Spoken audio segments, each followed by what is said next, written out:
निर्गमन अध्याय 13। पहलौठों का अर्पण। फिर यहोवा ने मूसा से कहा, क्या मनुष्य के क्या पशु के, इज़राइलियों में जितने जितने अपनी माँ के पहलौठे हों उन्हें मेरे लिए पवित्र मानना, वह मेरा ही है। अख़मीरी रोटी का पर्व। फिर मूसा ने लोगों से कहा, इस दिन को स्मरण रखो जिसमें तुम लोग दास्तव के घर अर्थात मिस्र से निकल आए हो। यहोवा तो तुमको वहां से अपने हाथ के बल से निकाल लाया।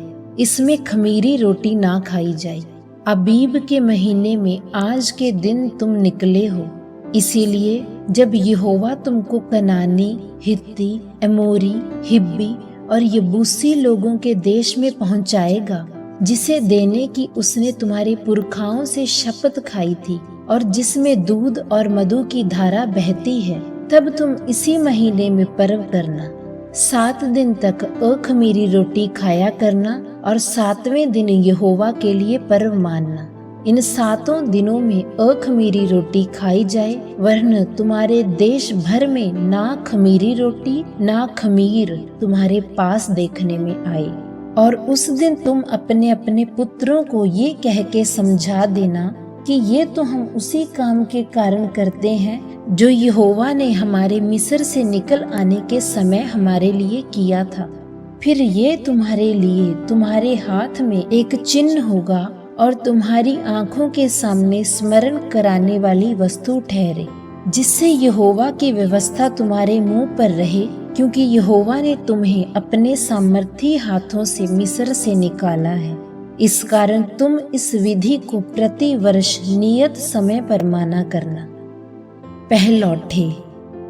फिर जब यहोवा उस शपथ के अनुसार जो उसने तुम्हारे पुरखाओं से और तुमसे खाई हुई और तुमसे भी खाई है, तुम्हें कनानियों के देश में पहुंचाकर उसको तुम्हें दे देगा, तब तुम में से जितने जितने अपनी माँ के जेठे हों उनको और तुम्हारे पशुओं में जो पहलौठे हों उनको भी यहोवा के लिए अर्पण करना। सब नर बच्चे तो यहोवा के हैं, और गदही के हर एक पहलौठे के बदले मेमना देकर उसको छुड़ा लेना। और यदि तुम उसको छुड़ाना ना चाहो तो उसका गला तोड़ देना, परंतु अपने सब पहलौठे पुत्रों को बदला देकर छुड़ा लेना। और आगे के दिनों में जब तुम्हारे पुत्र तुमसे पूछें कि ये क्या है, तो उनसे कहना, यहोवा हम लोगों को दास्तव के घर से अर्थात मिस्र देश से अपने हाथों के बल से निकाल लाया है।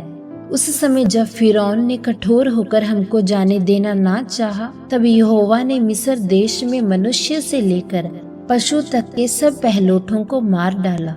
इसी कारण पशुओं में से तो जितने अपनी अपनी माँ के पहलौठे नर हैं उन्हें हम यहोवा के लिए बलि करते हैं, परंतु अपने सब पहलौठे पुत्रों को हम बदला देकर छुड़ा लेते हैं। और ये तुम्हारे हाथों पर एक चिन्ह सा और तुम्हारी भौहों के बीच टीका सा ठहरे, क्योंकि यहोवा हम लोगों को मिस्र से अपने हाथों के बल से निकाल लाया है। मेघ का खंभा और आग का खंभा। जब फिरौन ने लोगों को जाने की आज्ञा दे दी, तब यद्यपि फिलिस्तियों के देश में होकर जो मार्ग जाता है वह छोटा था, तो भी यहोवा ये सोचकर उनको उस मार्ग से नहीं ले गया कि कहीं ऐसा ना हो कि जब ये लोग लड़ाई देखें तब पछताकर मिस्र को लौट आएं। इसीलिए परमेश्वर उनको चक्कर खिलाकर लाल समुद्र के जंगल के मार्ग से ले चला और इज़राइली पांति बांधे हुए मिस्र से निकल गए।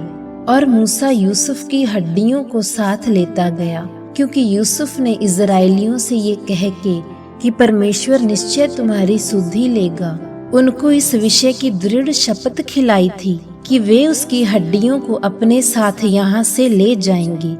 फिर उन्होंने सुकोत से कूच करके जंगल की छोर पर एताम में डेरा किया, और यहोवा उन्हें दिन को मार्ग दिखाने के लिए मेघ के खंभे में और रात को उजियाला देने के लिए आग के खंभे में होकर उनके आगे आगे चला करता था, जिससे वे रात और दिन दोनों में चल सकें। उसने ना तो बादल के खंभे को दिन में और ना आग के खंभे को रात में लोगों के आगे से हटाया।